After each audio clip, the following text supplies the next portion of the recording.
मराठा आंदोलक मनोज जरांगे पुन्हा एकदा आक्रमक झाले आहेत। मराठा आरक्षण उपसमिती बरखास्त करावी अशी संतप्त मागणी जरांगेंनी केली आहे। उपसमितीकडून कोणतेही ठोस निर्णय घेण्यात आलेले नाहीत। असंच मराठवाड्यात मराठा समाजाची बैठक घेण्यासाठी सरकारकडे वेळ नसल्याची टीकाही जरांगेंनी केली। तर उपसमिती आपलं काम करत असून निर्णय प्रक्रियेला वेळ लागेल असं विखेंनी म्हटलं। त्यामुळे मराठा आंदोलक आणि सरकारमधील वाद कायम असल्याचंच पुन्हा एकदा अधोरेखित झालंय। माझं मतच आहे की उपसमिती बरखास्त करणं गरजेचं आहे। उपसमितीच्या अध्यक्षाला वेळ नाही मराठ्यांचे कामं करायला।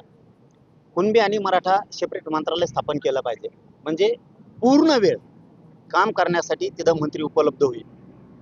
मंत्रालयच असणं गरजेचं आहे। उपसमितीच्या अध्यक्षाला वेळ नाही। मराठ्यांचे कुणबी प्रमाणपत्र किती निघाले विचारायला वेळ नाही।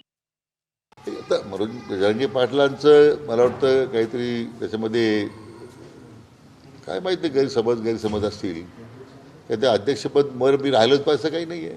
म्हणजे काही कमी काय अध्यक्षपदासाठी फार आश्वस्त आहोत असं काही नाही आहे।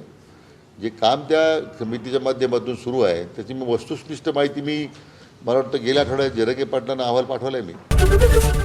एबीपी माझा, उघडा डोळे बघा नीट।